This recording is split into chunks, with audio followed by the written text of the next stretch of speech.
Hello, everybody. Today is Monday, well, at least 9 p.m. over here, and that means that we're doing a Let's Talk series with Autumn. Hello, Autumn. How are you? Hi, good. How are you? I'm very good as well. And today we have the exciting topic of let's talk architectural site survey and how do you do it? And I meant to answer all of those questions. So um, this time, Autumn is going to be our, I guess, the questionnaire or somebody who's going to do lots of questions. And I'm here to just sort of answer. I've got quite a lot of gears here because I'm going to talk about some of the gears that I carry around and how I carry around, why I carry around, that sort of thing. But also some of the software things and some of the workflows that I have in general. So that's what I'm going to cover. Can you speak a few words just for me to test out if other people are hearing you or not? Yeah, can you hear me? Is Yes, it yeah, we're you good. good? Yeah, we're good. Great. All right, so this is sort of the live session. So if you are watching online, you are certainly welcome to say hi and interact with us. Hello. Mhm. And if you're watching on recording, then you're still welcome to ask us any sort of questions that you may have, and I will do my best in answering them as well. So please do feel free to leave comments down below, and I will be happy to address your comments. So without further ado, today, since we're set out for site survey, um, as an architectural designer, we go out on sites to survey the area and figure out whether we can do the job that we are tasked for or not. And often we either have to measure for ourselves, but also we do measure things and observe things and survey the area for our client or somebody else as well. So it's sort of like an inspection in some ways, but also it is sort of more of trying to feel out the space.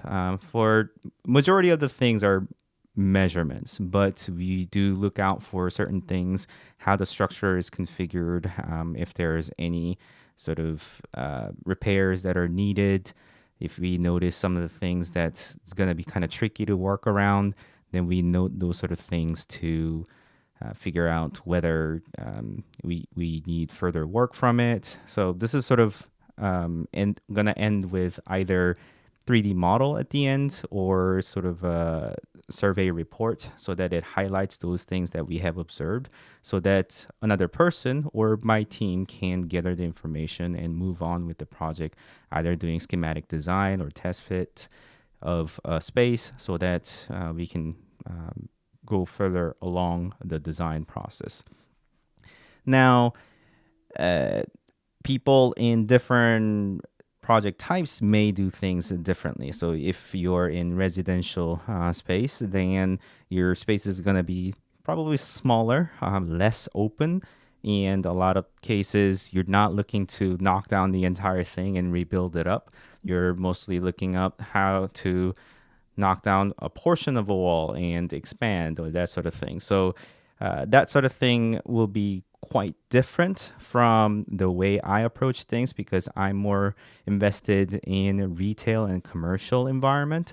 And my typical store size that I deal with in terms of my client is a 3, 4, 5,000 square feet spaces. Therefore, it is relatively small to some of the commercial spaces that people are experienced with, but it is about the size that I can knock out in the afternoon and be able to walk around. There are going to be some cases where the place is going to be difficult to survey either because of an operating tenant that's already there or it's kind of in pieces of construction. It may be a space that needs to be redemised, meaning it's going to be spaced out differently in the future. Therefore, I may be going into multiple different type of spaces in order to gather information of all. And when there's a lot of existing walls and things in between, it becomes a lot harder to figure out whether we have a adequate space or not, that sort of thing. So you kind of have to do your own due diligence of figuring out whether the space is going to be the worst case scenario versus something that's going to be easy. So you've got to ask questions around either the contact or the person who's going to provide you access to, or somebody who's been there, or sometimes you just have to look up on Google Street View to figure out what's the most recent condition of the space. So instead of me kind of raveling, let's do a little bit of screen share. So I'm gonna screen share this project that I had recently made a site trip to. So this is the space.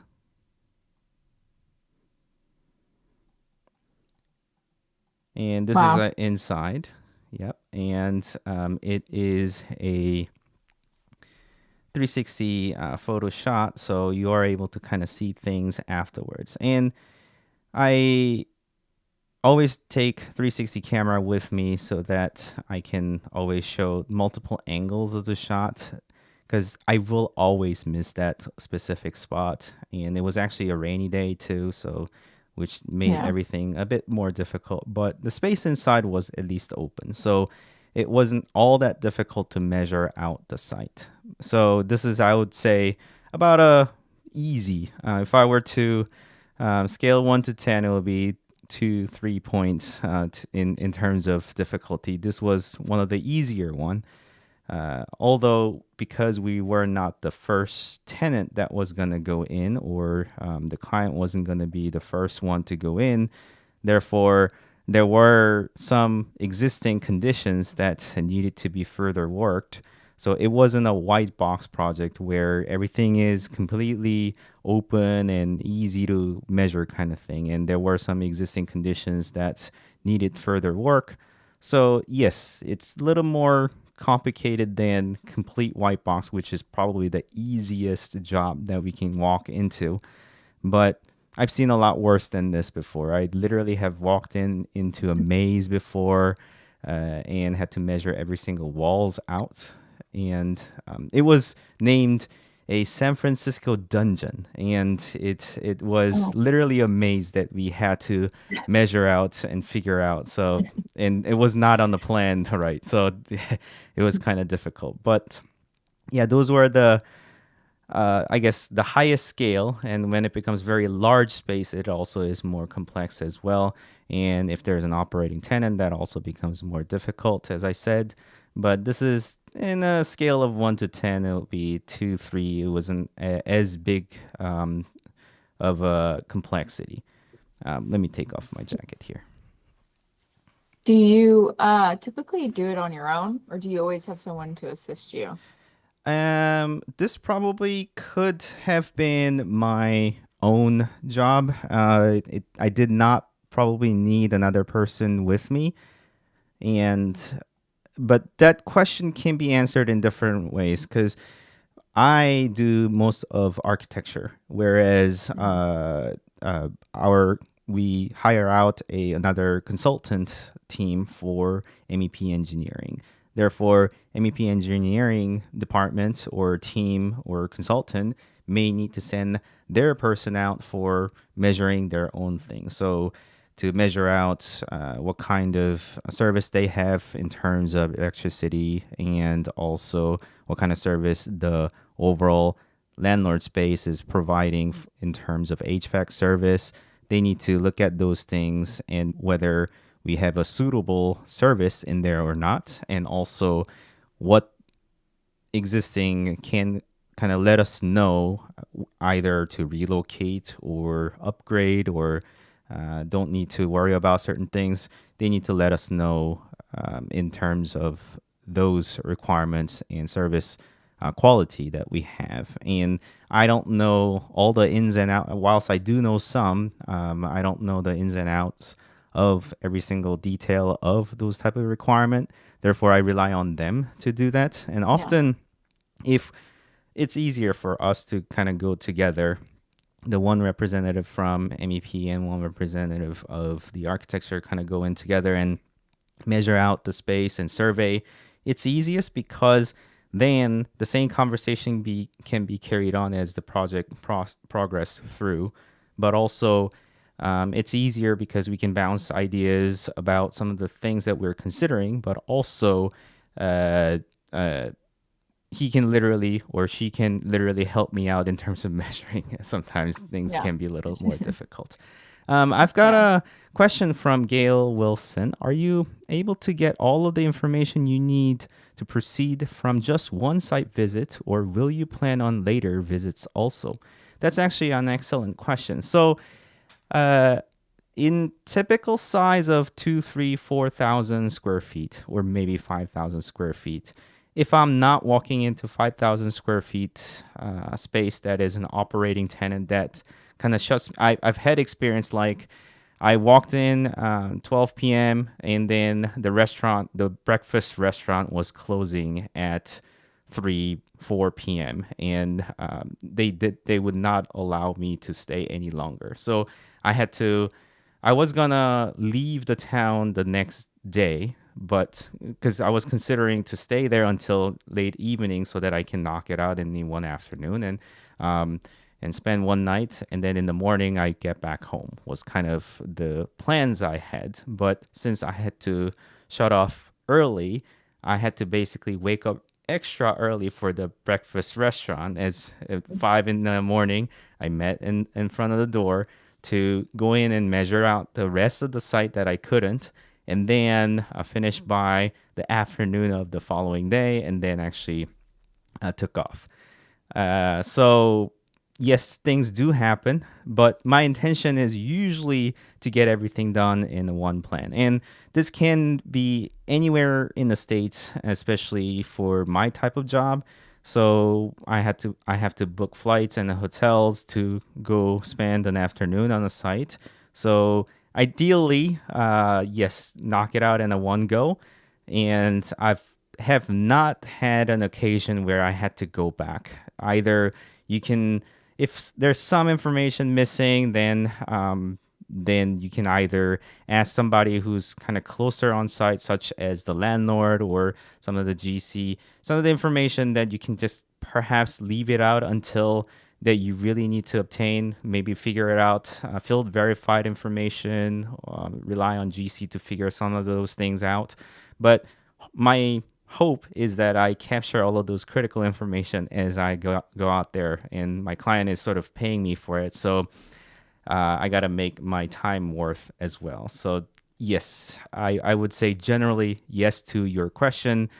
But if the scale of the job becomes bigger, if it is, 10,000, it is 20,000, and then it becomes multiples of floors and complexity of the project, the adding the construction admin as the construction goes on, it is quite typical for architects to go back out and then also make sure the construction is going on as they have planned, or to answer some of the questions that GC might have, some of the issues that they have.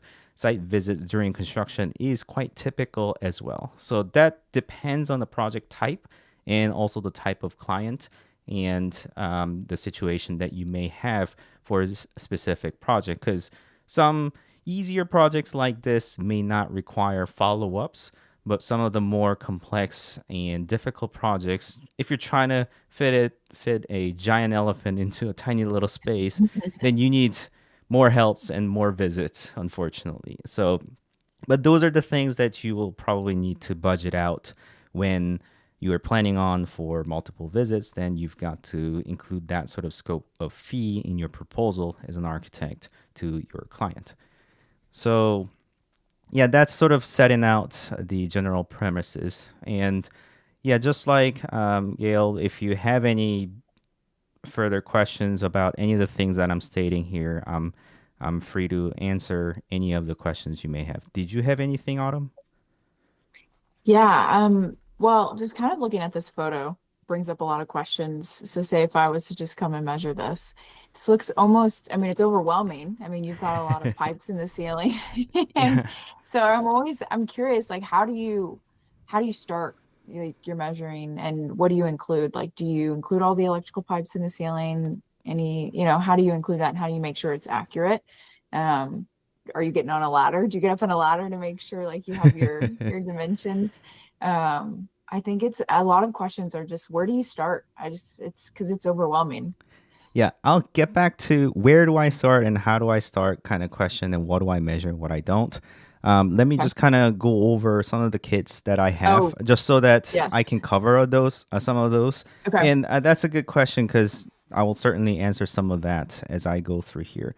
So, aside from some of the audio gear headphone that I put on as I kind of do things on my own, one of the first thing that I do as I arrive on site is to take pictures. And I usually walk around with my 360 photo camera.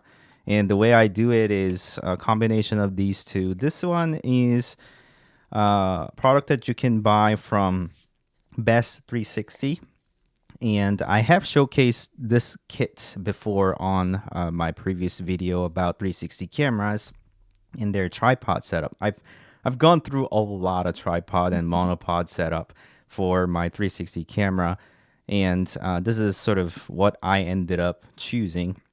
This is by far the best feat that I can find for tripod setup.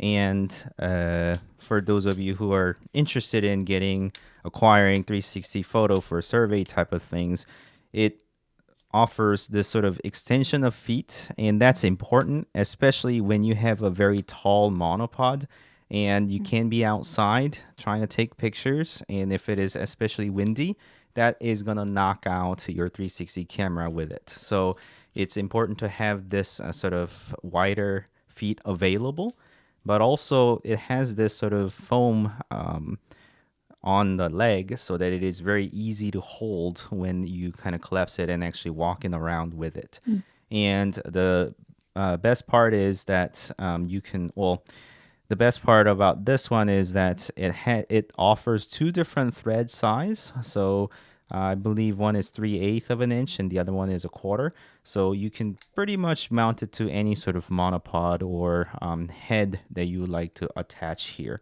And it does have sort of locking mechanisms so that you can have either more narrow opening versus wider opening.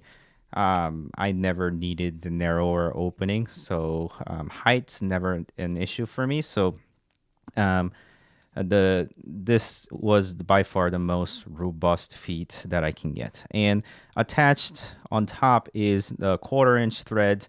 This is offered by Insta360.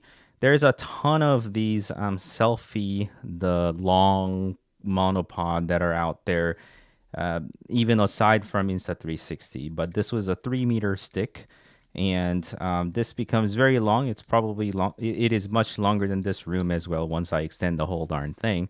But this allows me to poke through some of the ceiling area that I'm not able to reach.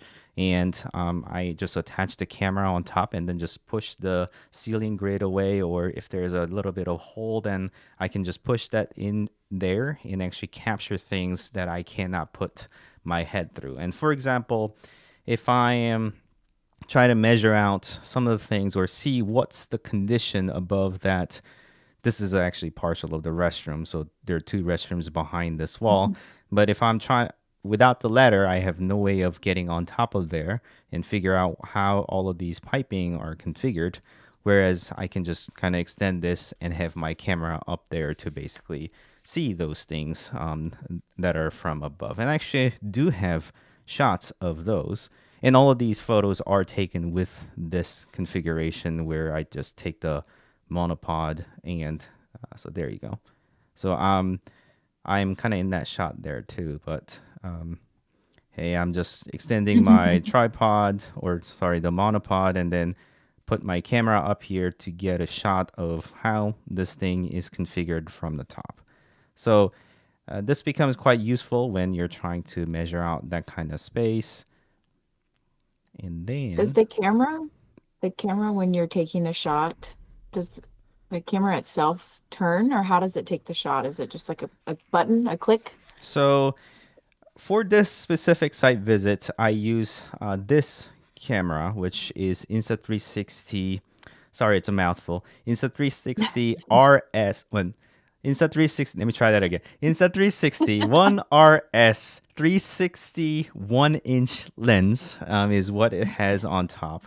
It's a mouthful because this is sort of a modular camera that you can attach different things, and this one has the 1-inch sensor in the 360 camera. But what it is it has lens on both sides and sort of really, Hmm. really, really, really extreme fish eye on one side and the other side as well. And it is fish eye enough to actually stitch itself out of the scene as well as the monopod that's leading up to it. So you are able to sort of take a picture and you're floating in the middle of the space, and it just becomes a perfect 360 angle of the shot. Now, this is a little bit heavier and also a bit more fragile. I'm glad that I was able to not break this ever. But Yeah. also because the sensor is large, which means that it is able to take low light shots very well. If you know a little bit of photography, the bigger the sensor, more light it is able to receive. Therefore, it is better for very dim sort of areas, and it's not going to have as much of a noises inside. So it's going to be more sharp and crisp kind of thing. But Insta360 have released the newest 360 camera. It is sort of smaller in profile, and it is meant to be more robust and durable. And it's much large. It has much larger screen, and I like the latest feature of this thing. So it is called Insta360 X5. It is much shorter in name, which is easier to say, Yeah. and It's not a tongue it twister. has a much smaller screen. Sorry, much larger screen, but in a much smaller profile, and the battery lasts much longer period of time. This still is pretty good in terms of low light shots, comparable to other cameras that they have in the past. And I've done like side by side studies on how it performs in terms of low light, especially when it comes to video. This one excels much better. But I'm mostly concerned about snapshots throughout, and it is pretty comparable when it comes to overall quality. So I think I'm gonna start carrying this for my future trips, and that's why I brought this out. And there's a one caveat that I have on this camera right now, which I will further mention later on as I mention my overall workflow. But yeah, this is a camera that I will be attaching on top of this monopod here, and then I So just you don't have to. walk around with it. And this connects to my phone. So what I do is I just either phone or iPad, and I just have all of this on my neck. And then as I just kind of set it up, and then I just take the button and then just press it, and then it just takes a shot. And then I used to set it up and walk away from the scene so that I'm not in the shot like I was in that shot there, so that I'm not appearing in the middle of that. Actually, let me stop sharing my screen so I can show myself a little better.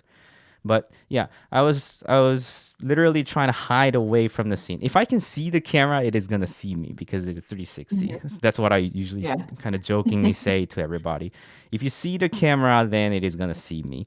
Whereas I just Yeah. need to hide away on a corner so that I'm not seen. However, for survey purposes, it's fine. I'm still gonna be there. Everybody can admire my dense hair and get the top view of my head. But yeah, it's not gonna matter as much.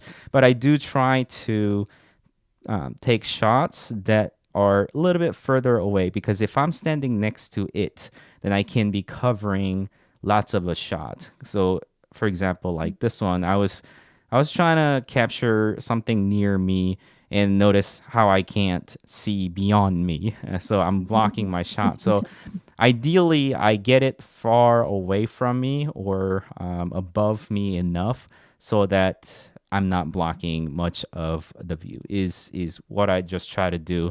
Yes, I'm gonna accept the fact that I am gonna end up in the shot, but notice how I'm looking in the preview of my phone, and then I'm just trying to hit the shutter button away so that the camera ends up snapping. And it does a little click on its own, and it lets me know that it has taken the shot, and that's just useful. And then I just kind of walk around with it. So that's the actually first thing I do on the site. I assemble the darn thing and then um, walk around the site. There is a bit of a concern, and I've gotten this comment before where they have tried the same monopod. And when this is fully extended, it does kind of struggle, especially with this camera because it's slightly heavier. It can kind of bow a little bit. And also, Mm. if you accidentally hit something, then I've heard that this monopod is not as durable and therefore breaks. And they've had occasions where the head just kind of falls off a little bit.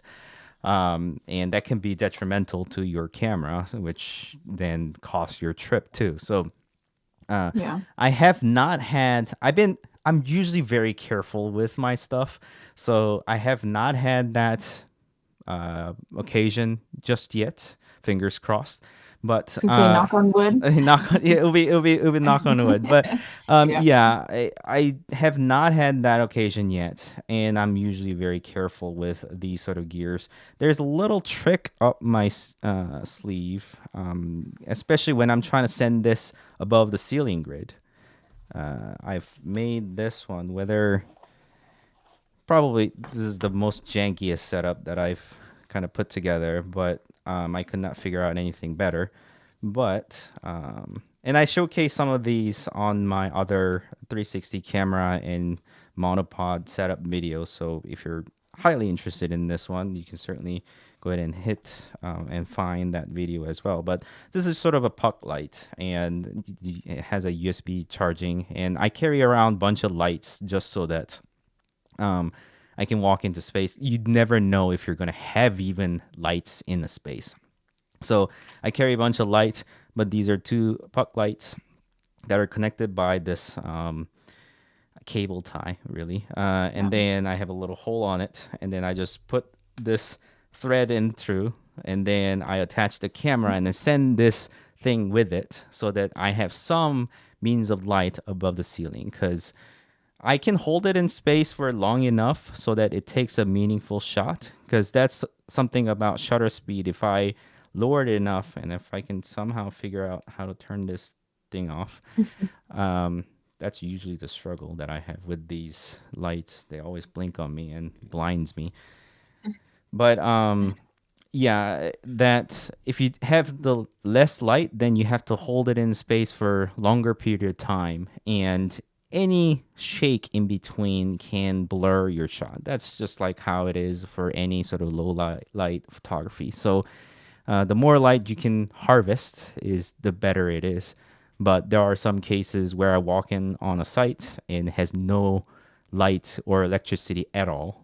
And then I just have to work in darkness. And there are some cases like that. So, and I believe the trip before this was that. Therefore, it was I just have to expect the worst. And I do carry around a couple of other lights, but I do carry around this flashlight with me so that I can look in particular space. Even on this trip, I ended up using this when I'm taking a photo of a corner that didn't have as much ample light available.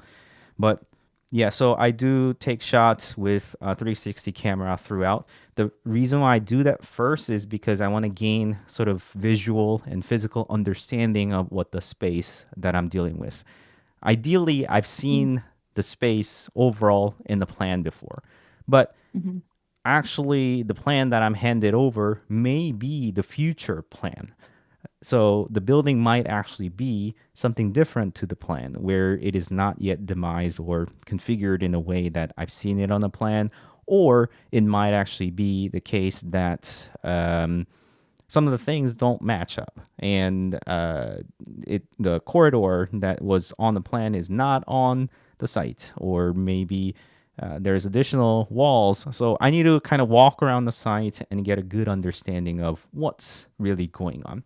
And we got a chat from AESTH4. I don't know how to say that, but hello to you as well. Yeah, so you're trying to kind of get a good understanding of what the space is, and you're going to get more in-depth understanding by measuring space. But I try to walk around with 360 camera first to get a better understanding of what the space is, and then the second pass will actually be with not photos of, but with a time lapse. So what it is that I put this 360 camera in a time lapse mode, and there's a app called QPix Vista, and that's a sort of a service that I have showcased multiple times on my channel, and that's something that I use on my site visits all the time. So QPix Vista is, to kind of shorten the story, they are a sister company of QPix, which does a site sort of survey and scanning with 360 camera, that sort of thing. But what QPix Vista does really well, and currently it is still in beta service, so you're free to use their service right now. But what they do is they take the time-lapse video. It is a time-lapse video technically, but all video really is just a collection of photos and sound, right? But in this case, the sound is not needed because it is time-lapse. But it really is just not perhaps rapid shots of photos, but it is spaced out every half second. So as you walk around with this tripod on your shoulder, and that's what I do. I just have this on my shoulder and I walk around in a walking pace, not anything faster or anything slower, but I kind of walk around with at a walking pace, and it will just snapshot every interval.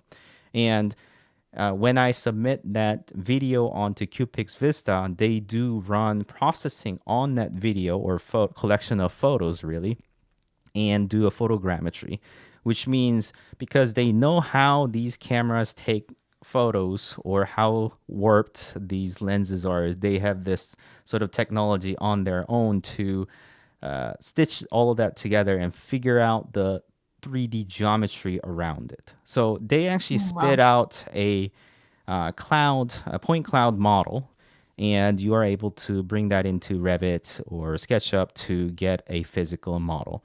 And I do want to show you that. So let me go here and share my screen.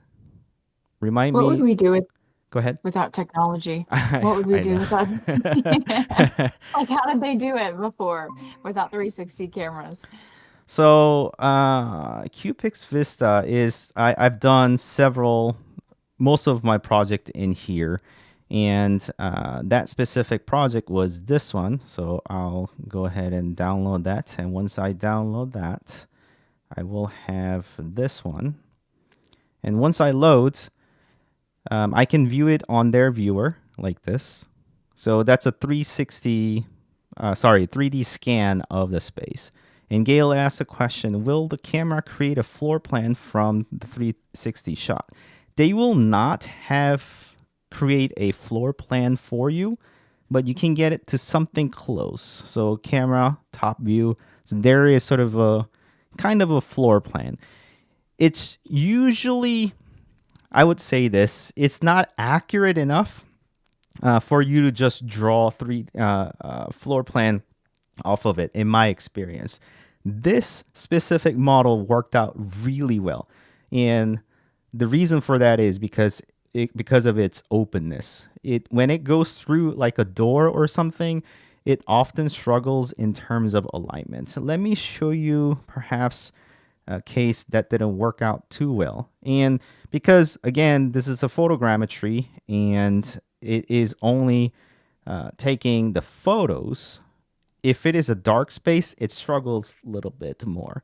And this space was a lot more complex. It had an operating tenant, and I had to go around, and there were some spaces that were really dark, so it didn't get as much detail on there. So even if you try to, I mean, you can still get an overall dimension, and that's literally what I rely on for. They don't spit out a floor plan, but often they can spit out something that is meaningful enough for you to process on your own into a floor plan. There are some services out there that processes a floor plan for you and draw a floor plan for you. But I need something a bit more than just a floor plan, so I just kind of rely on this service. But there's a service called OpenSpace. There is also a Polycam. There's QPix Vista, as I mentioned. QPix does on their own a similar service as well. If you were to use a LiDAR sensor on the back of your iPad and then actually scan a space, it's usually meant for much smaller space, especially on Polycam and Canvas. They both offer services, but Canvas by far offers the best sort of floor plan service. So when you scan a space with your LiDAR sensor on your iPhone or iPhone Pro or iPad Pro, then you can submit that LiDAR scan to them, and then they'll process that model for you and either send you a pretty darn good Revit model and a SketchUp or a SketchUp model for a fee, or they'll turn around a floor plan for you for additional fee. For me, floor plan and their SketchUp and Revit model wasn't going to cut it because I need a lot further information than what they will provide. So I don't use their service in my daily workflow, but especially in a smaller space. And again, I'm reveling a lot of information here, but LiDAR is best at smaller spaces and a lot more open spaces. So if it is a kitchen, if it's a living room, if it's a series of bedrooms, then it is best. But if it is a commercial space like this, where it is much larger space, as you kind of track and scan the space, it loses its sync from the previous space, especially when you go through something like a door. Because imagine the door is there and you swing it open, and then this thing gets confused how to line up the previous thing with when you're going through a door as well. QPix Vista has exact same problem when it's going through a door that's moving around, and then the camera configuring that's a little bit is difficult, and I understand that. So you have to understand those type of facts. Like, this wall is supposed to be completely straight. Yes, construction is always not straight, but it should be more straight than this, but it is kind of jiggling a little bit and it's angled a little bit, enough to throw me off if I were to just take this as my as-built condition. Therefore, I have to take that in account. I have to put it in the model and then draw a straight wall. And then as it goes further down, if it kind of slants a little bit, then I have to rotate the scan a little bit to kind of configure for the rest of the model that's on the left side, for example.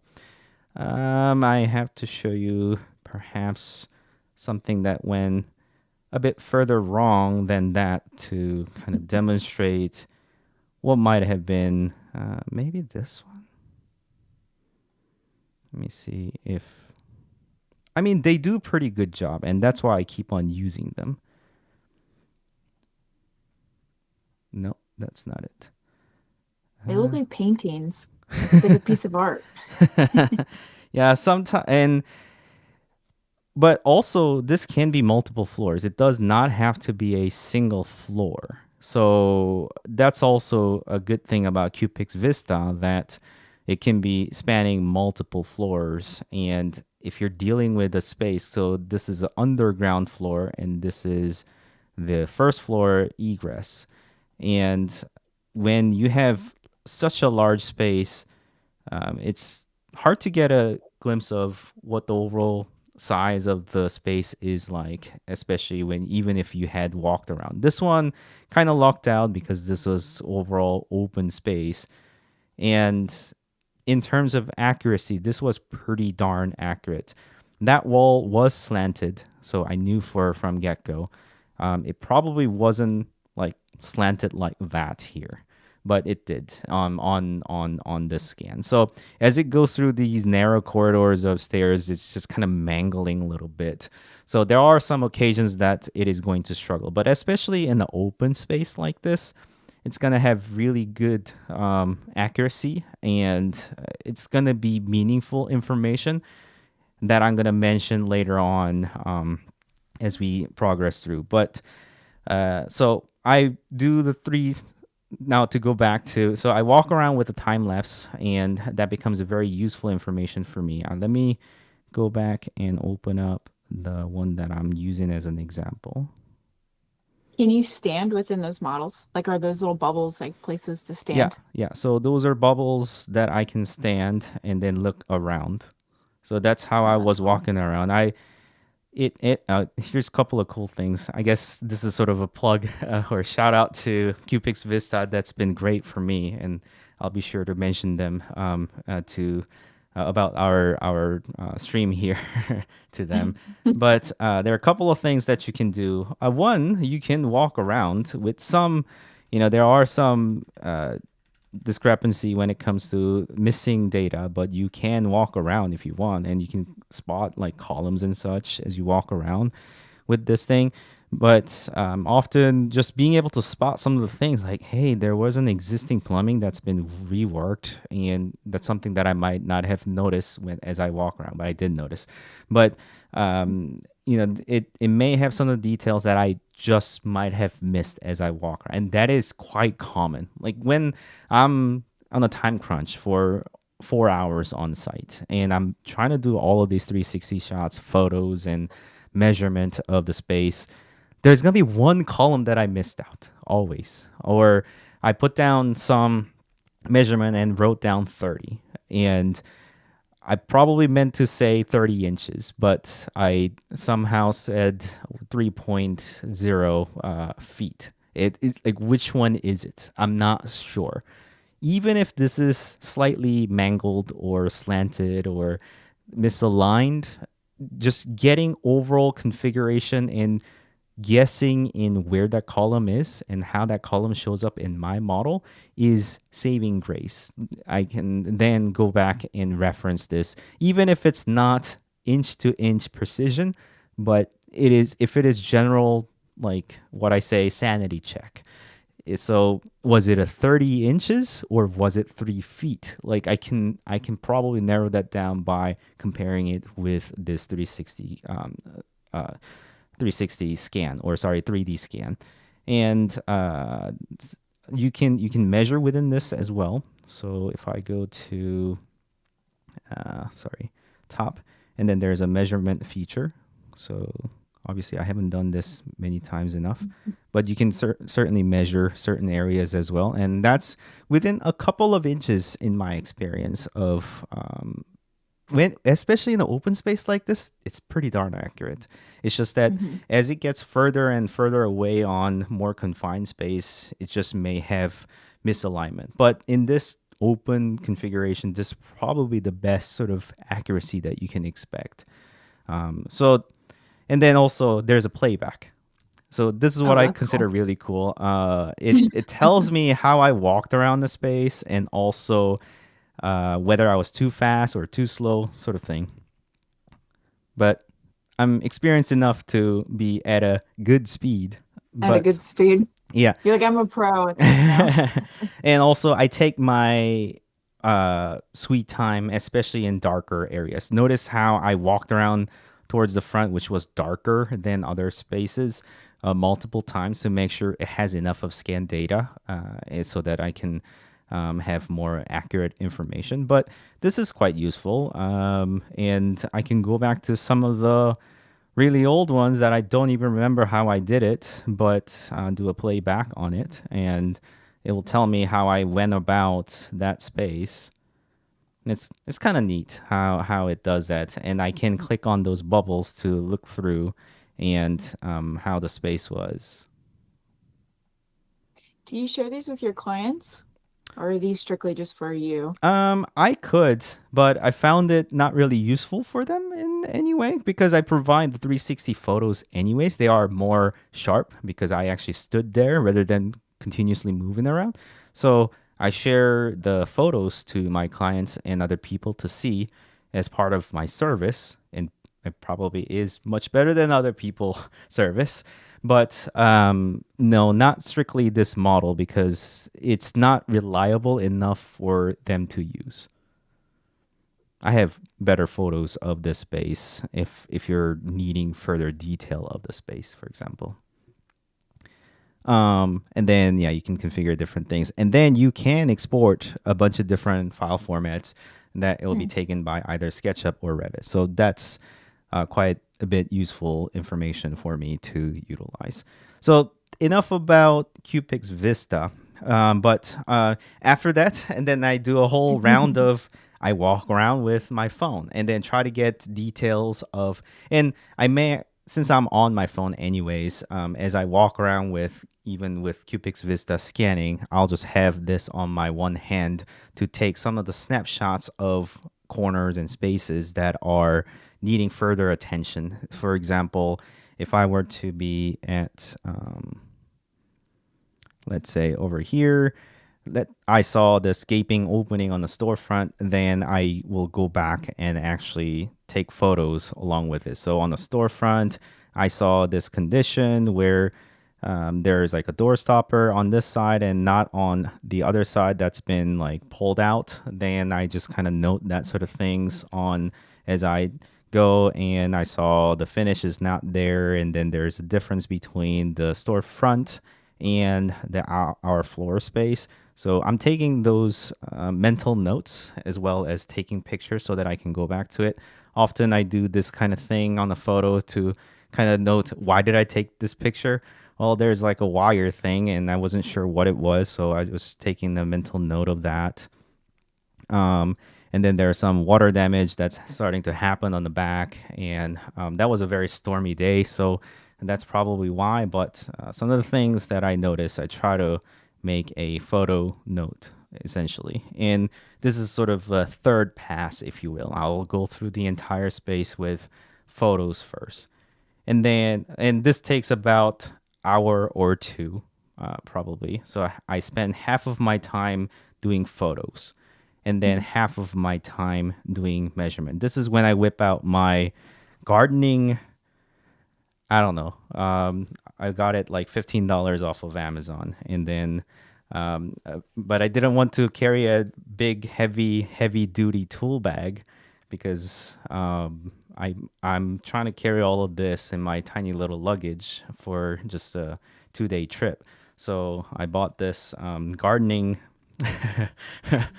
I don't know what you Tool call belt, it. Tool belt? your belt. Tool belt? Yeah, like a Going back to yeah. yesterday, like you need the tool belt, right? Not yesterday, last week, of needing your tools on your belt. So this Yeah. is where I keep some of these. So for example, the lights will go there, and then my flashlight goes in there, and it is all on my belt for me to access. And this, my tape measure, also goes on this big pocket, and this is what I carry. This this set is in my luggage all the time. So when I'm going on a site visit, I can just carry this, and I'll be utilizing that. Before the trip, though, I do charge up all the devices. All of these are rechargeable devices. I hate having battery that run out in on a trip, so they're all rechargeable items. Something that I do really want to highlight about this gizmo here. So the flashlight is flashlight. There's nothing special about it. The cameras I've covered enough, but the one thing about this is actually laser and tape measure together. There are a bunch of those products on Amazon. They're like a tape measure and laser combo, and I've tried at least 10 of them. But by far, this came to be the best, but still not perfect in some regards. There are a couple of things. So give me a moment.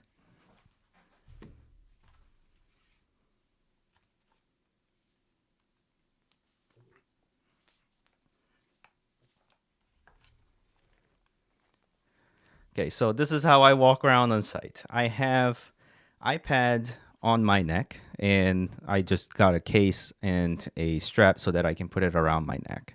and then I can have this iPad on the left hand, and then I need to write all of the measurements down, and which I can do, but I'm running out of hands. And that's why I've got to have something that I can put my hand through, right? And then as I measure, I can drop this and then measure with my tape measure, either a short distance, or if I need to turn on the laser feature to measure, then I can do that. And then as I do that, I can just drop it and then pick up my iPad to measure down a measurement, or sorry, write down a measurement. And all of that needs to be all dangling on me, and I can look very goofy doing that. But that is the only way, other than carrying around some sort of notepad and a large drawing. It's not possible. I have to climb up ladders and crawl into tiny places, and if these are things are not attached to me, I can quickly lose a lot of time there. So that's what I do. But something about this is that, well, first of all, I don't know why, but some of the other designs have tape measure and a laser come out from a different point, and that gets very, very confusing. This one was easy enough for me to guess, hey, I got measurement here, but also if I need to do laser, I measure from the same point. So it's much easier for me to do that. And also, I don't know why, but some tape measures did not have a flat point on the back. It was like rounded, and there was impossible for me to put that up against the wall and try to get a flat measurement that is, even a even level measurement off to one side. So that was one of the things. And then also, I needed to be rechargeable. I cannot rely on AA, AAA batteries. They will go out at the most inconvenient time, and I don't want to be carrying around extra sets. And even if I carry around extra sets, they do run out of battery every now and then I'll be just hopeless. Whereas if it's a USB Type C charging, then I have that means everywhere. So this one offers USB Type C charging. There were some that are not USB, the older USB charging, which I did not want either. So USB Type C charging. And this one, I don't like the fact that when I'm measuring, I don't know why, but when I'm measuring, especially when my hand's not like steady enough on certain type of measuring position, or I'm measuring really far distances, as I click, it does this. It beeps a couple of times. It doesn't go beep and then give me the measurement. It blinks a couple of times, trying to figure out, am I really hitting it, and then go did. Oh, here's your measurement. And sometimes I'm holding in position for dear life, and it just beep, beep, beep, beep. I missed it. It just doesn't work all that well sometimes. But for most amount of time, it does work pretty well. So I've been carrying this, but and there are a bunch of others that are similar, but this has been better than the ones that I have tried so far. And when it comes to measurement, and it's kind of hard to show my iPad screen. Hold on a second.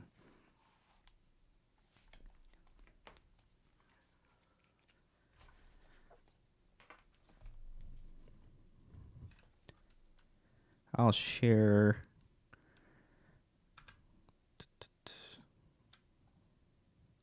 This drawing that I drew off of iPad. There are a couple of softwares that allow you to measure out spaces. Sorry, software that allows you to take notes, annotations, notably Morpholio Trace, and I used to use Zoto as well. And then iPad itself, you can open up PDF and leave annotation. But when it becomes complex, it tends to crash.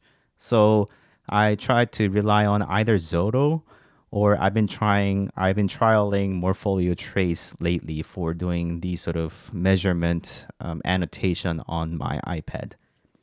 Again, for reference, I'm carrying around an iPad Pro 11-inch with a thick case to make sure that I don't end up damaging it. But I'm measuring all of these things, tiny little measurements throughout the drawing. And again, if there it doesn't have as much detail and things to measure out, I had to measure more because towards the front of the space, it had this old storefront that was opened literally. So there are a lot more things to measure around, and I needed to note where the studs are and where the columns are and how the structure is configured within this space. But towards the back, things were a lot easier. You know, there's nothing to measure here other than the column. So I can just measure from, well, this side. So I'm doing XYZ in all the directions. So distance from this column to front, towards on left and right, and towards the back. And then I need to measure the thickness of the column too. But there are occasions that I forget something because I'm insane, you know. So, yes, if that ever happens, then I have a backup. Is what I usually try to have. And to go back to your initial question, whether I need another person to help. So my answer was I need at least one MEP person who's gonna perform the MEP stuff. But I often have architecture as well because this space was relatively large, larger square footage, near 5,000. To for me to knock it out in one afternoon, and I was pretty sure that this space was going to be open and unoccupied, that sort of thing. But I also heard that this space wasn't going to be lighted up. So I carried in a bunch of set of lights because I've been told that there's no electricity in this space. I lucked out on this one. But I was in fact expecting full darkness within space. And in that sort of cases, I need additional hands so that there's going to be sort of a either lack of time or I don't have enough so I need somebody to shoot light at me so that I can take photos, that sort of thing. So every person on that type of situation, so he was actually there to help me, but and we probably knocked it out even way before 4 hour due time, and we were headed back. But you'd never know what you're going to get. So I try to expect the worst. And therefore, I often have somebody helping me on site, especially in a larger space. Or if I know that there's going to be like an operating tenant that's going to be in the way of me measuring things. So it's quite typical that I have 3 people in total of for the site survey, and that's all sort of factored in whether I have the time, that sort of thing. But that's to kind of answer your question. But here's a couple of methods, whether this is a best practice or not. Everybody has different ways of measuring things like when you are measuring a door, where do you measure it? Is it going to be the trim? Is it going to be the opening? Everybody does it differently. I usually measure the stud opening. However, on my drawing, because when GC is building it, GC is gonna figure out their studs rather than where the trims and the jam is gonna be. But when I'm measuring off of a existing condition, what I measure is the actual opening. So I measure to literally this line.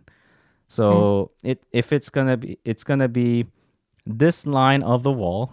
So I'm going to put this tape measure right up against the wall, or perhaps extend it so that my tape measure is right up against the wall, and to where the this latch, the hinge is, and where the cut opening, so end of or where the jam is, and also measure out how wide the door is, probably 3 feet, and then from this line literally to this line of the wall is what I'm going to measure. Some people try to measure the trim, but sometimes the trim distances can vary, and it's not a. Yeah. And all reviewers really care for is, do you have 3 feet wide door for egress purposes? Is what they really care. So that's what I measure to when it comes to door. But I have different sort of So here I'm saying 3, 7. That's signal for me. It's a 3 feet wide, 7 feet high door, which is typical for most of commercial doors. Although there are cases that may be a little bit wider towards the rear because they have larger equipments that goes in and out of the door, that sort of thing. But that's what I try to measure. And here, that was slightly different. It was a 6 feet wide, and then it was not 7 feet high door. It was 8 feet and 9 inches high door. So Hmm. I try to measure those things so that I can send a correct report and existing condition model. And when I measure from one wall to the other, I try to measure and show two measurements here. So I measured it from here, sending 41 feet and 9.5 inches. And then I say I arrived here and that was 41. I don't write this measurement, but I try to show where I shot and then where it landed. Because often you have cases where, like, okay, you were able to shoot from here and then here, but if you have a long line going across your drawing, it becomes really complex and everything is on top of each other. It's harder to see. So this is what I try to do. Hey, I measure from the column onwards and then I landed here is what I'm trying to relatively show where I landed. I may do some silly things like this. 23 feet from here to that corner there, Mhm. and that's what I measured, and that's just a sanity check. Like when I make all of Mhm. this in 3D and floor plan, I'm gonna actually measure diagonally and expect to land 23 feet. If I did everything correct, that's gonna land there, and that's a pretty good like reference point. And what I try to do is I try to do as many overall dimensions. There's gonna be like if I look at this plan and like I need a couple of dimension that for sure is actually the longest distance possible. So here there's gonna be one, and that's gonna say from this column and onwards it's 98 feet and 9 inches, and I'm gonna show on the other side where that landed. So it was to the finish of this wall. So there are a couple of things that I do like that. And then if it is just a wall distance in general, then I don't draw an arrow. I just do a little line and then just measure out. Some people write their numbers, the feet and inch symbol slightly differently to just save their time. This was the easiest route for me. And if there's like a measurement that's written already there, then I just circle it rather than writing my own. This was close enough so that I circled it. If it is like a half-inch difference, I don't really worry about it. But this, I guess, was different enough on the spot for me. So I crossed it out and I just Mhm. wrote out my own thing. And then I note, and then I also color code things. So blue is usually things on the plan, and the red is the ones that are above me or anything that has to do with above me, head height, or and then I have the symbol. So I have the elevation symbol, and then BOJ, bottom of the joist. I try to abbreviate. Sometimes BOD can be bottom of the deck, BOC, bottom of the ceiling, but bottom of the, there are other elements that kind of overlap. So I try to be the best, but BOB, or sorry, bottom of the conduit and the ceiling can be kind of confusing. So I try to not use a duplicate abbreviation, but here, bottom of the ceiling was kind of clear, so I wrote that. But that jumps out immediately because they're kind of color coded in that manner. And then if I need to do a little detail of some of the measurement of a plaster on the storefront or the header of the door on the beam, that sort of thing, I do that. And then I write out something like a window glass. So WG is like the width of the glass. And then I don't measure out mullion because that's going to be identical to the one that is on the other side. So that's going to be 2 inches. This is a little bit blurred out because of the resolution of the image, but on the iPad, as you zoom in, things are going to be clear and crisp. Yeah. How So do you measure your columns? Do you go from like the center on site? Like, do you measure them from the center or do you never do it from never like do the the center? center because you can never land those things, especially on a survey. Like for on your construction drawings and stuff, you will measure from center to center in multiple locations, like especially from column or even from center of the door or something like that. But on survey, you can never be sure because, for example, like my structure is embedded on the wall. I cannot know the depth of that column because I can't see it. So I never measure to the center. I always measure. So for example, here I'm everything is from the surface the way I have measured it. Even if I know it's gonna be gyp wall this thick and then there's a stud, I never show the distance to the stud. I always show the distance from finish to finish, especially on a survey. Then I can go back and count. Okay, because on one side it was missing a surface, so I know the stud is about yay much, and then there's a finish there, so I can kind of calculate that after the fact and have a best guess at where the wall is inside of the furred out wall. But what I can see on the side is basically finish to finish, so everything is going to be finish to finish is what I try to measure. So here I will note the distance from this column surface to the surface of this wall, and I did not see that column, in fact.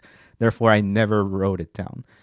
But I will note how thick the column was, 6x6 metal column. So that's how I noted, and that's how I will draw and do on a survey report as well.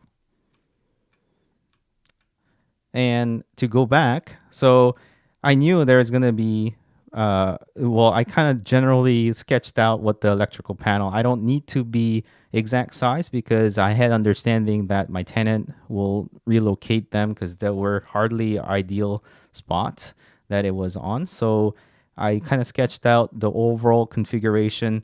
If we had 3 panels with 1 transformer and 1 disconnect, then we'll probably end up with the same amount even if we relocate it somewhere else. So I just needed to know their spread and size in general. So I kind of sketched that out, but I knew that was all there.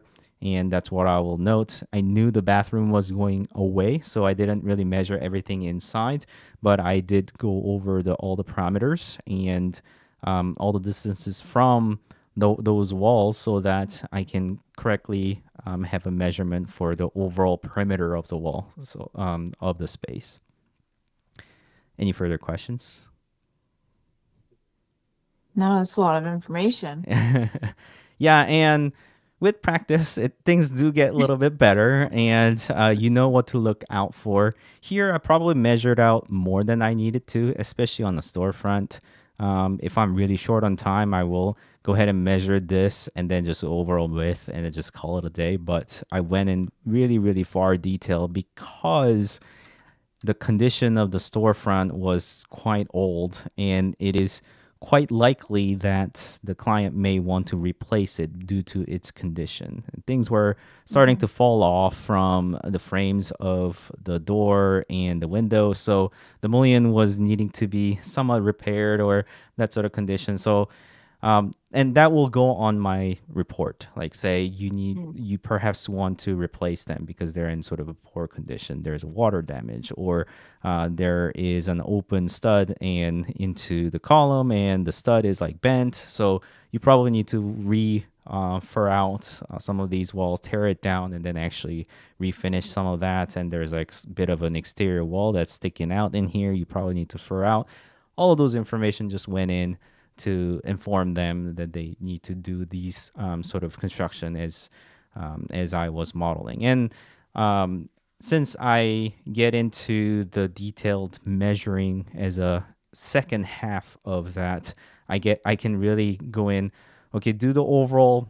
I follow every single perimeter, and then I do overall measurements, and then I can drill into further details as I have leftover time, and I spend more time in getting the details of some of the exterior stuff. They may not be necessary, but again, I don't want to have another trip to this place. So I try to capture as much as I can. And I have multiple backups. Either another person who did the same exact measuring as a backup, because there's always going to be places that I'm going to miss out. Even in here, I think I didn't do as well measuring because the rule is well, something that you should and everybody should know is that no walls are straight. And so for to give you an example, as I was just building this in 3D, it didn't make sense to me. So here is a 41 feet and 9.5 inches,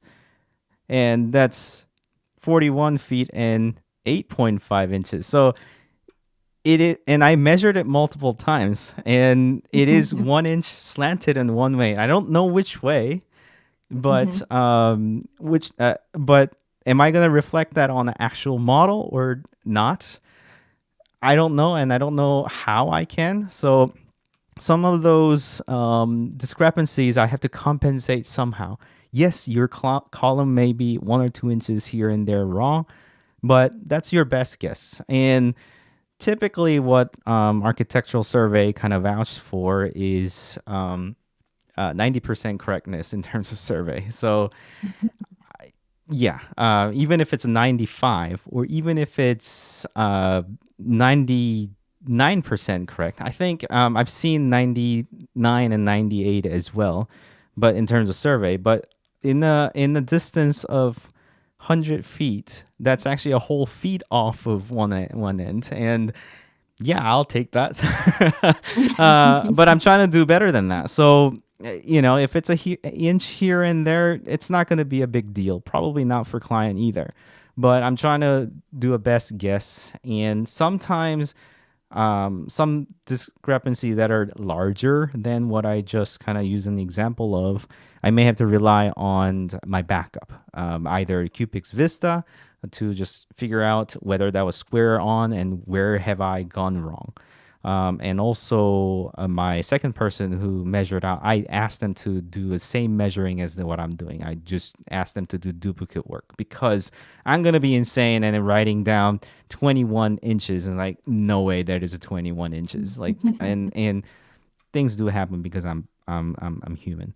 And I remember there was a one measurement that I didn't do correctly. I don't think I measured out 3611, and there was like one measurement that I didn't do correctly here. Either didn't do correctly or didn't work out correctly.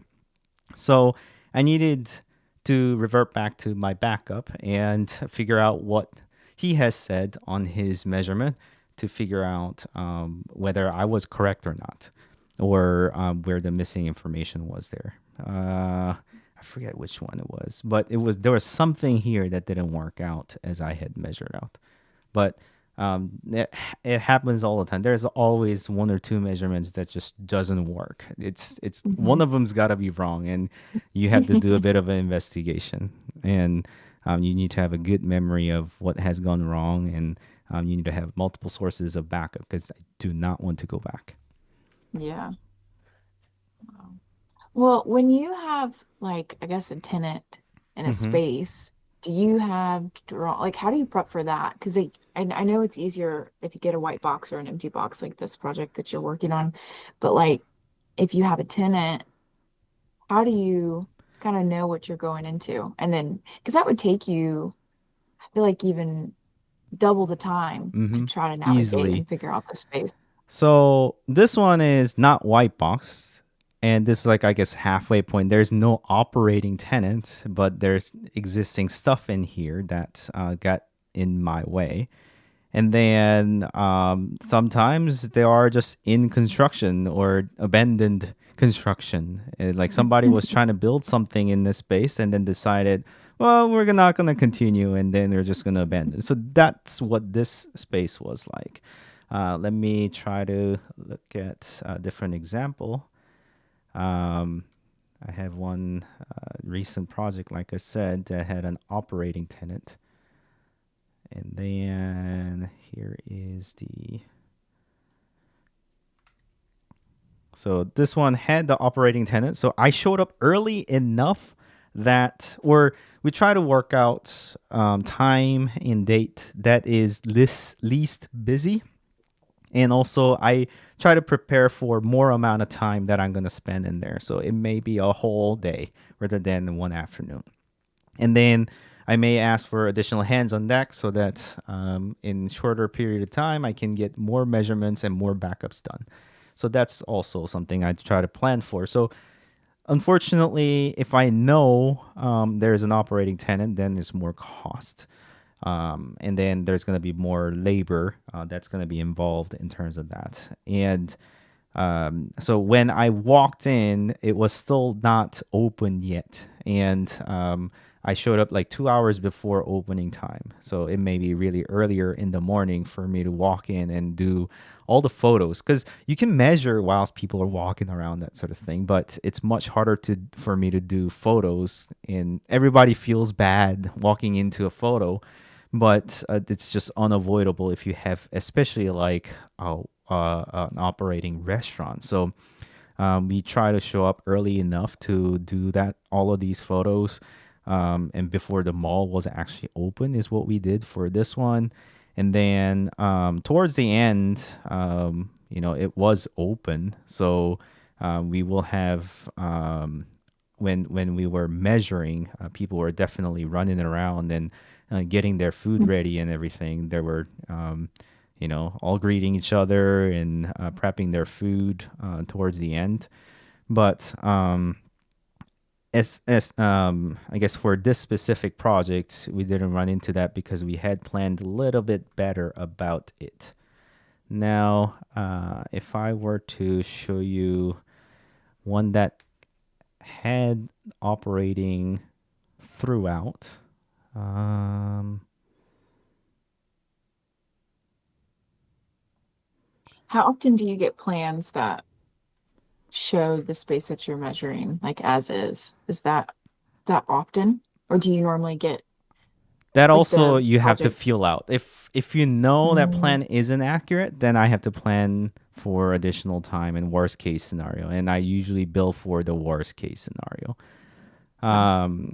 For example, this one on the first floor had an operating tenant, and they were just watching me as I do measure out the space. And this was that literal dungeon and maze that I was talking about. This was 25,000 square feet. And I spent a whole day from early in the morning till sunset. Because it's underground, I never realized it was actually evening by the time I came out of this thing. And the whole space smells like terrible. I don't want to describe it. So um, it was not pleasant at all. And I got lost multiple times in this project. But yeah, there were bathrooms that are not operating. So that was one of the No. project that was difficult. Sorry, I'm trying to get a picture of operating tenant. Did you have help with this project or was This this one was definitely helped. I had yeah. additional hands on that. In fact, that person was supposed to fly out that night, and we extended the stay to make sure we have enough of time.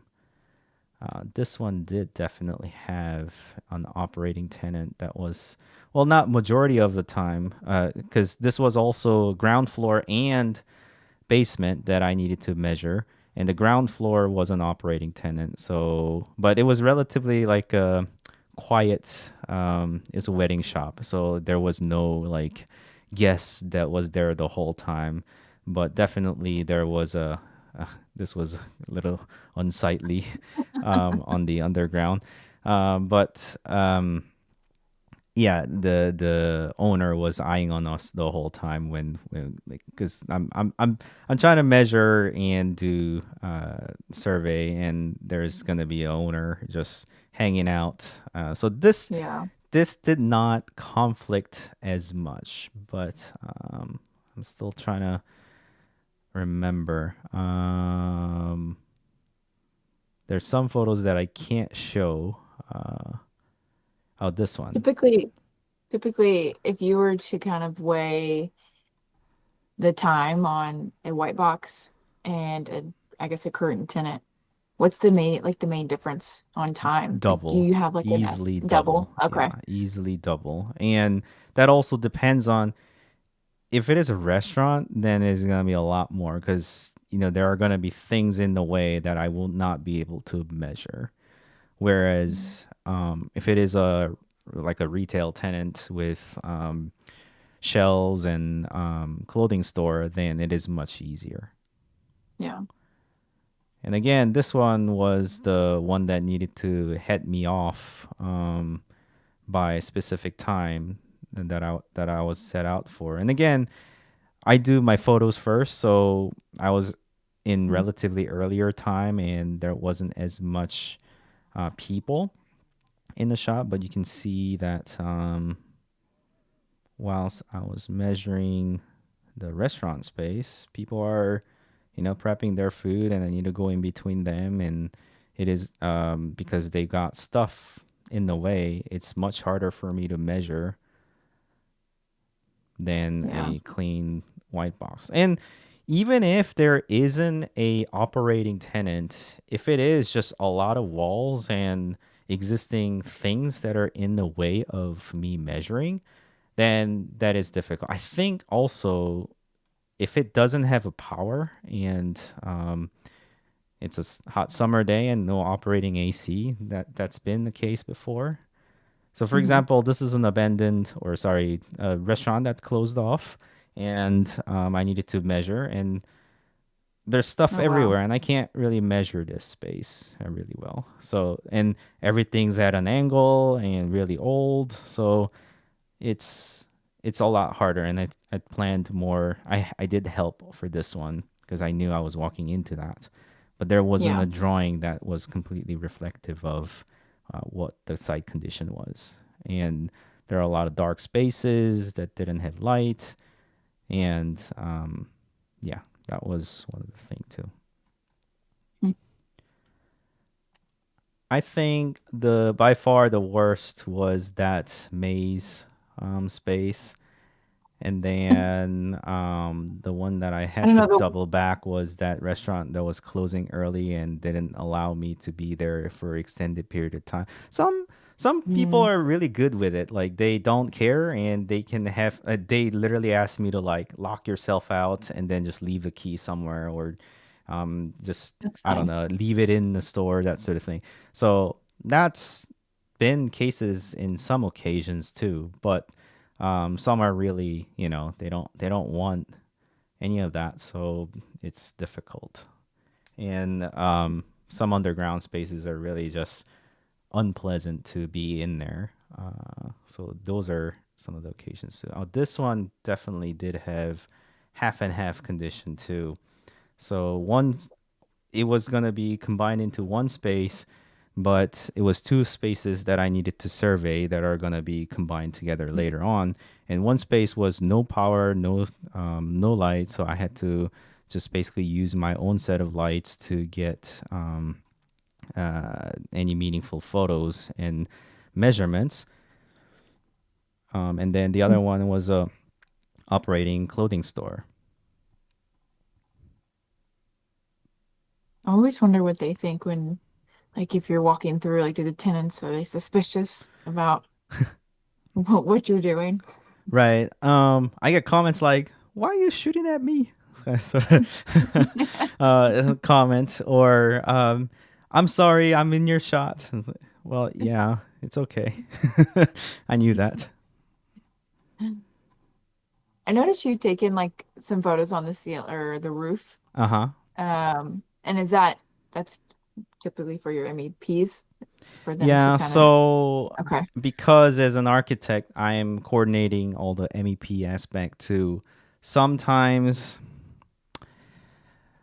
if they do a good job, then somebody who goes out on a survey will either be the person who's going to draw, therefore knows the information because they visited the site, or more often is another person who goes out on a survey most of the time, and then it'll be another person who would be drawing. And all the information didn't get handed off all that well to the drawing person. And I have to highlight certain things like, okay, the mall told us to use this specific unit rather than putting a new one. And I often have to tell or make sure that it's coordinated. Things do get missed out in transition. So I have to be responsible for my tenant's sake, I have to make sure that that has been coordinated in such way. And also, I need to know, at least in criteria, like what kind of service that we're expected to use and what kind of service that landlord's going to provide, that sort of thing. So there are a bunch of information that I will make sure and am responsible for. Therefore, I take photos of MEP portion as well. And frankly, uh, probably these photos are from MEP person. They took these photos and we just compiled it all on one place. Mm-hmm. These are MEP taking pictures. You can kind of tell by narrower zoom range here. Mm-hmm. For me, I like wider shots. That's way Yeah. how I take shots. So it's wider.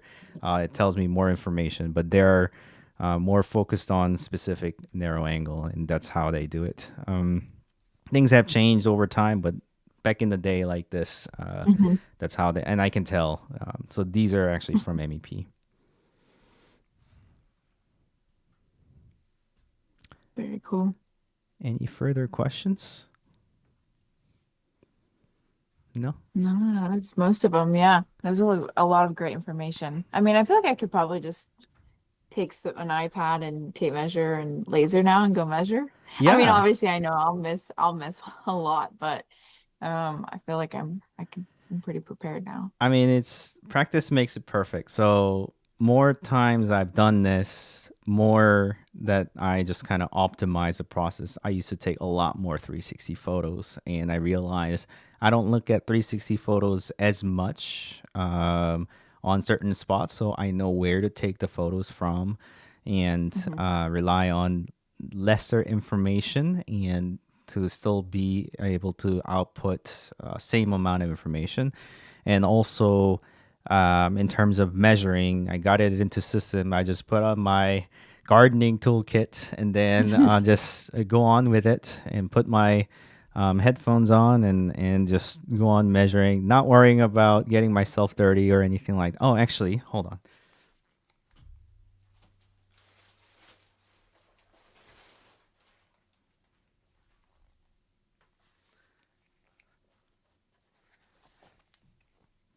Set of shoes. So this is a indestructible shoes. They sold online before, and it's really dirty because I have been in dirty places with the shoes. But it's in a Hmm. bag and it's like all wrapped up and inside of my luggage. But good thing about this shoes. Stop presenting. Yeah, good thing about Oh this yeah, there shoes you is a steel toe. So go. the Okay. toe is protected and it is waterproof, so I can step into puddles and not be wet either. But it doesn't, and this just kind of looks like normal sneakers. So if I want to Yeah. wear it, that's also fine. It's very comfortable. And the bottom of it, inside of that, it also has a steel plates underneath it. So even if I step on studs and sharp nails and glasses, it's just not gonna damage my shoes. And so when I walk into spaces and feel out, okay, is it gonna be dangerous? Then I just uh, switch into this. If not, then I may just remain in my normal walking shoes. Let's see what I wore that day. Let me Have show you you. ever stepped on something that's gone through your shoe? No, because Good. I know or I change when I need when I'm gonna be. So you can see I'm wearing that Oh yeah. shoes because this was kind of abandoned restaurant space, and there were uh, places that were very oily. That's Hmm. often the case for restaurants and such, and you never know what you're gonna walk into, and also, I mean, you don't want to dirty your shoes if you can. Yeah. So Yikes. So it's just sitting there, like this place was just kind of there, wasn't being used or anything. for I think this was vacant for like past 2 years, Oh wow. and seeing dead animal and carcasses of things and bugs and is a pretty common thing. One thing I learned is never open your eyes wide when you're walking into like an old restroom of an abandoned space. That's by far where the creatures likes to gather up for a bit of a water Oh that's no. left. And they don't know how to get back out. So it's usually all party in there. Oh my gosh. So when I have the camera, I just poke it in there, don't It's look, okay. yeah, and then take picture and come out. Oh my goodness. My luck, I know, is there would be some kind of animal. Right. My very first one, I'd have an animal in the space. Yep. Yep. Okay. I'm gonna stop presenting there, and we are 30 minutes over our slated time, so we're gonna Oh, start to wrap up.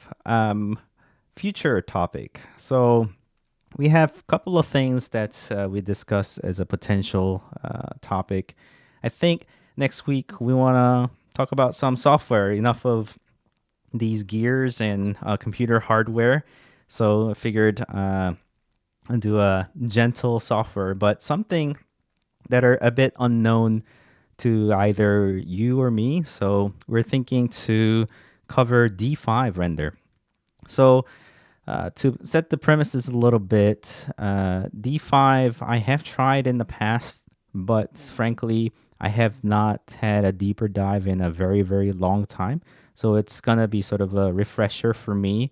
And also, I understand, Autumn, you don't have a lot of understanding of what D5 does. And I think that would be a perfect opportunity for us to do a sort of the first look and kind of have a fresh eye on it and just, I don't know, try things out. And I think it'll be interesting. So, expect that next week. I think it's gonna be a fun time. Next Monday, yeah, because we have a holiday on this Friday, right? So coming up. Yeah. yeah, Yeah. so This weekend. so it'll be next week. So expect that next week, please. All right, then let's wrap it up. Thank you everybody for listening in as well as watching on recording.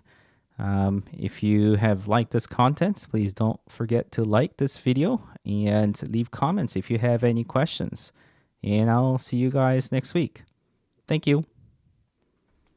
Bye, guys. Bye bye.